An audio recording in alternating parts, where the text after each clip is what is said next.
Hi friends, இப்போ இந்த வீடியோவில் என்ன பார்க்க போகிறோம்னா, ஸ்மார்ட் ரேஷன் கார்டில் ஃபேமிலி மெம்பரை எப்படி ஆட் பண்ணுறதுங்கிறத பார்க்க போகிறோம். அதுக்கான டீட்டெயில்ஸை ஃபுல்லாக பார்க்கறதுக்கு முன்னாடி நம்ம சேனலுக்கு தான் ஃபர்ஸ்ட் டைம் வரீங்கன்னா நம்ம சேனலை சப்ஸ்கிரைப் பண்ணுங்கள், நம்ம வீடியோவை லைக் பண்ணுங்கள், ஷேர் பண்ணுங்கள், ஃபுல்லாக வாட்ச் பண்ணுங்கள் ஃப்ரெண்ட்ஸ். இப்போ டிஎன்பிடிஎஸ் வெப்சைட்டுக்கு வந்துருங்க. அதுக்கு கீழே ஸ்க்ரோல் பண்ணிட்டு வாங்க. ஸ்க்ரோல் பண்ணிட்டு வந்தீங்கன்னா முன்னோட்டை தொடர்பான சேவைகள்னு இருக்கும். அதில் உறுப்பினரை சேர்க்க அப்படிங்கிறத கிளிக் பண்ணிக்கோங்க.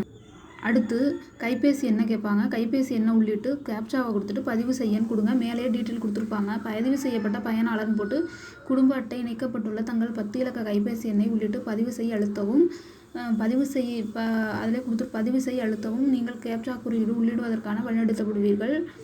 சரியான கேப்சா குறியீடு உள்ளிட்ட பிறகு தங்கள் ஒருமுறை கடவுச்சொல்லை உடனடியாக பெறுவீர்கள்னு கொடுத்துருக்காங்க. இதில் வந்து நீங்கள் கைபேசி என்கிற இடத்துல உங்கள் மொபைல் எண், அதாவது ஸ்மார்ட் கார்டு டீட்டெயில்ஸ் எல்லாம் எதில் வருமோ அந்த மொபைல் எண்ணை கொடுங்க. கீழே கேப்சா கொடுத்துட்டு பதிவு செய்ய கொடுங்க. உங்களுக்கு இப்படி தான் வரும். ஒருமுறை கடவுச்சொல்ங்கிற இடத்துல அந்த ஓடிபியை கொடுத்துட்டு பதிவு செய்யுங்க.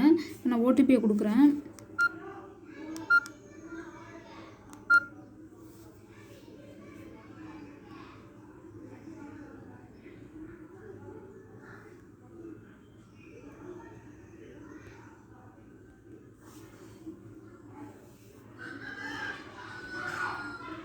கொடுத்துட்டு நான் பதிவு செய்யணும் கொடுக்குறேன். இப்போ இந்த மாதிரி ஃபேமிலி மெம்பரோட பேரோட வரும். கீழே அவங்களோட டீட்டெயில்ஸு, ஸ்மார்ட் கார்டு நம்பர் எல்லாம் கொடுத்துருப்பாங்க. அதுக்கு கீழே ஆட் மெம்பர்னு கொடுப்பாங்க. அதை நான் காமிக்கிறேன். அதுக்கு நீங்கள் மேலே ஃபேமிலி மெம்பரோட டீட்டெயிலு, அவங்க கீழே எத்தனை பேர் இருக்காங்க, வரிசைங்கிற இடத்துல எத்தனை பேர் இருக்காங்க அவங்க ஃபேமிலியில் உறுப்பினர் அப்படின்னு இருக்கும். இது ஒரே ஒரு பேருங்கிறனால ஒரே ஒரு பேர் காமிக்குது. சேவை தேர்வு செய்யுங்கிற இடத்துல உறுப்பினர் சேர்க்கைங்கிறத கிளிக் பண்ணிங்கன்னா, நம்ம ஆல்ரெடி உறுப்பினர் சேர்க்கைன்னு கிளிக் பண்ணிட்டு வந்ததுனால அதில் இருக்குது. நம்ம அதான் பண்ண போகிறோம். ஆனால் வந்து வேறு மற்ற சேவையும் இதுலேருந்து நீங்கள் கிளிக் பண்ணிக்கலாம். வெளியிலேருந்து கிளிக் பண்ணிக்கலாம், இதுலேருந்து கிளிக் பண்ணிக்கலாம். முகவரி மாற்றம், அட்டை வகை மாற்றம், குடும்ப அட்டை மாற்றம், இது எது வேணால் நீங்கள் இது பண்ணிக்கலாம். நம்ம பண்ண போது உறுப்பினர் சேர்க்கை தான். அதுக்கு கீழே குடும்ப உறுப்பினர் சேர்க்கைங்கிற பாக்ஸ் இருக்கும். இதுக்கு அந்த பாக்ஸில் மேலே எல்லா டீட்டெயிலும் இருக்கும். அட்டையாளரின் பெயர், அவங்களுக்கு கீழே எத்தனை குடும்பத்தில் இருக்காங்க அந்த பேர்லாம் இருக்கும். நீங்கள் அதுக்கு கீழே ஸ்க்ரோல் பண்ணிட்டு வந்தீங்கன்னா குடும்ப உறுப்பினர் சேர்க்கைன்னு இருக்கும். அதில் நேம்ங்கிற இடத்துல நேம் கொடுத்துக்கோங்க. பெயருங்கிற இடத்துல அவங்களோட பேரை கொடுத்துக்கோங்க. தமிழில் கொடுத்துக்கோங்க. மேலே வந்து இங்கிலீஷில் கொடுத்துட்டு கீழே தமிழில் கொடுங்க. பாலினங்கிற இடத்துல நீங்கள் மேனா விமானா என்னன்னு சூஸ் பண்ணிக்கோங்க.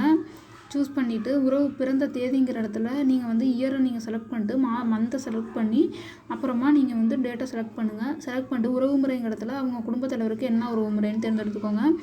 ஆதார் அட்டை எண் 3 பாக்ஸில் கொடுத்துக்கோங்க. கொடுத்துட்டு மொபைல் நம்பர் கொடுத்துக்கோங்க. மற்ற ஆவணங்கள்ன்ற இடத்துல நீங்கள் ஆதார் அட்டையாக பிறப்புச் சான்றிதழான்னு கொடுங்க. குழந்தைங்களுக்கு பிறப்புச் சான்றிதழ் வரும். அதாவது 5 வயசுக்குள்ளே இருக்கவங்களுக்கு பிறப்புச் சான்றிதழ் வரும். அதுக்கு மேலே உள்ளவங்களுக்கு ஆதார் அட்டை வரும். நீங்கள் ஆதார் அட்டையை சூஸ் பண்ணிக்கிட்டு சூஸ் ஃபைல், அதாவது 1 MBக்குள்ளே இருக்கணும். அந்த ஆதார் அட்டை பிக்சர் வந்து 1 MBக்குள்ளே இருக்கணும். நீங்கள் வந்து அதை வந்து நீங்கள் PNG format, zip format, JPEG ஃபார்மேட்டில், பிடிஎஃப் ஃபார்மேட்டில் நீங்கள் அதை அப்லோட் பண்ணலாம். நீங்கள் வந்து 2PDF ஆன்லைனில் கம்ப்ரஸ் பண்ணுற ஒரு வெப்சைட்டு. அதில் நீங்கள் ஃபைலை கம்ப்ரஸ் பண்ணிவிட்டு சூஸ் ஃபைல் கொடுத்துட்டு பதிவேற்றுன்னு கொடுத்துட்டு லாஸ்ட்டாக ஃபைனலாக நீங்கள் வந்து இதில் வந்து நீங்கள் சேர்ந்துரும். வரிசைங்கிற இடத்துல உங்களுக்கு சேர்ந்துரும். அவங்க பேர், சேர்க்கப்பட்டவங்க பேர், உறுதிப்படுத்துதல்ங்கிற டிக் பாக்ஸை கிளிக் பண்ணிட்டு பதிவு செய்யுங்க. நீங்கள் வந்து செஞ்சீங்கன்னா ஒரு குறிப்பு எண் வரும். அந்த குறிப்பு எண்ணை பத்திரமா வச்சுக்கோங்க.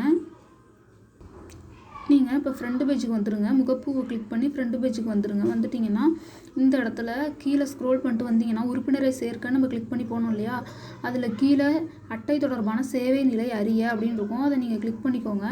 கிளிக் பண்ணிட்டு அந்த குறிப்பு எண்கிறத அட்டை தொடர்பான சேவைன்னு இருக்கும். அது கீழே குறிப்புன்னு இருக்கும். நீங்கள் அங்கே அதை நோட் பண்ணி வைக்க சொன்ன குறிப்பு எண்ணை இதில் பேஸ்ட் பண்ணிவிடுங்க. பேஸ்ட் பண்ணிவிட்டு பதிவு செய்யன்னு கொடுத்தீங்கன்னா உங்களுக்கான டீட்டெயில்ஸ் அதில் வரும். அதை பத்திரமா சேவ் பண்ணியோ இல்லை டவுன்லோட் பண்ணியோ பிரிண்ட் போட்டோ வச்சுக்கோங்க. இல்லைனா இந்த குறிப்பு எண்ணை மட்டும் வச்சுக்கிட்டிங்கனால தான் உங்களுக்கு நீங்கள் ஸ்டேட்டஸ் ஆட் ஆனது எப்படி கரெக்டாக ஆட் ஆகிடுச்சா இல்லை என்னங்கிற ஸ்டேட்டஸை நீங்கள் பார்த்துக்க முடியும். ஓகே ஃப்ரெண்ட்ஸ், இந்த வீடியோ பிடிச்சிருந்துச்சுன்னா நம்ம சேனலை சப்ஸ்கிரைப் பண்ணுங்கள், வீடியோ லைக் பண்ணுங்கள், ஷேர் பண்ணுங்கள். ஃபுல்லாக வாட்ச் பண்ணதுக்கு தேங்க்ஸ் ஃப்ரெண்ட்ஸ். Okay friends.